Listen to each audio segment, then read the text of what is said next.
everybody. We're back again with another episode of Red, White, and Brown. I'm Daisy Dalal, and we have with us today Huma Qureshi. Huma, hi, how are you? I'm good. How are you? How are you? Thanks for being here. And we know that you've played a very different work throughout your career, and absolutely love the way you portray a common woman. And now you're portraying Tarla Dalal in your next movie, which is actually a slice of life film about Dalal. And she was the first Indian woman to have her own cookbook, her own cookery show, and the only Indian to have received a Padma Shri for her work in the field of cooking.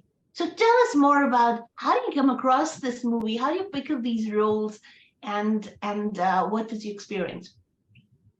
Well, I don't know. I think I gravitate towards like real life stories about authentic women who are unabashed and who want to live their lives, and original stories about authentic people.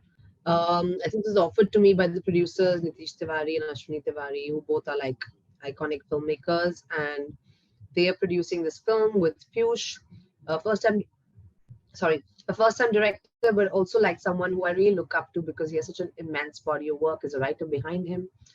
And I just fell in love with the script. I think the script was fantastic. It was just something I wanted to do, to be able to play Tarla Dalal from her 20s to her 50s, and the whole journey was quite special actually. So you played a role from the time that she was in her 20s all the way till she hit her 50s. Hmm. Um, During that transition, of course, that for a woman to do all this, even though she was a housewife and a mother, um, playing that role would mean that you were really portraying a entire era of silent feminism in the 70s and 80s. 100%. 100%. Yeah. So I how's think this encapsulated in the writing in the script? I think Tarla ji was like the OG Master Chef, OG feminist, and these were the quiet, soft, gentler feminists. The first wave, as we call them. Our mothers and their generation, which would try to balance work, family, all of that, and I think all the sacrifices they made and the way they navigated that space sort of really solidified the feminist movement in that sense. And I think it was just the way that soft feminism that we talk about, right? She really was like um, an inspiration in that sense. And then you look at her demeanor, you look at how she conducted herself. She had a very like lady next door kind of a vibe, very harmless, very sweet, very unassuming, not someone you would associate with being on television or, you know, as this big like face of like somebody who was a working woman, but she still did it. And she kind of broke a lot of stereotypes with the way she went about doing it. And that for me was exciting about this woman in a sari who just cooked her way out of the kitchen into the world arena. That's actually very inspirational because as we see a lot of earlier feminist work coming out of India was, all right, this is a feminist work, so the girl is really wearing Western clothes, or she's Mhm. kind of, she has certain characteristics that would define her being outwardly feminist. But the real feminism is really when a woman has a choice and she can not only I mean, if a woman wants to stay at home, but she's feminist enough if that's her choice. So real feminism is that choice factor, and I guess Mhm. in this movie, which actually will be releasing on Z5 Global, guys, if you don't have the app, to go get it. Z5 Global has an amazing slate of South Asian cinema and series, and this movie is going to be released there soon as well. So, how do you portray soft feminism on screen when a story like this comes through? Because it's like what really hit India in the first place was what really connects India is soft feminism. It's not the hard feminism. So how does the story really relate to that common person who would watch this and say, I got to do something with my life as well?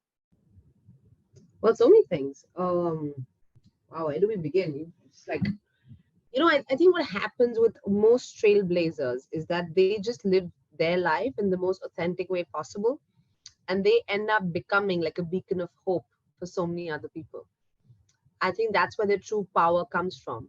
So I don't think that Tarla ji was trying to be a mascot for like soft feminism. I don't think she was trying to make a point. She was just unfolding her life and making choices for herself which felt right to her. When she chose, to do things the way she did it, when she chose to express herself to her family that, I feel like after having lived a certain life and wanting to do something and explore myself now at this point in time, after my kids having grown up, I want to do something with myself. I want to do that kuch, that's something I want to explore, which I feel like, and I think that will resonate a lot with a lot of women from my mother's generation, because I've really seen that in her.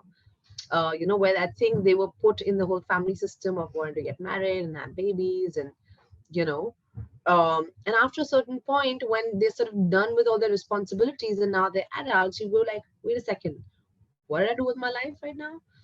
And I feel like, that's what her story is really about. And also that there is no ceiling that can stop you from achieving your dreams, no matter what time or age or gender or whatever it is.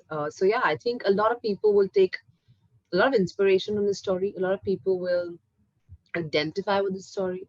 A lot of people will, I hope, change the way they think and act and like push people to be, caught up in boxes. That's amazing and good to hear. The movie's called Tarla. It's a slice of life film, and it is about the life of Tarla Dalal, which is played by Huma Qureshi, who's here with us today. And this movie's gonna be releasing on Z5 Global very soon. Huma, all the very best for your movie. I hope this movie inspires a whole slate of women across the world in the most I hope authentic. so. As you said, feminism is not about a cookie cut decision. Feminism can happen anywhere, and Yes, empowerment can happen through the smallest of stories, the smallest of scenes. And I'm, yes. I'm, I'm so glad these stories are being told out of India now. Thank you so much. Thank you. Appreciate it. Thank you. Nice chatting with you.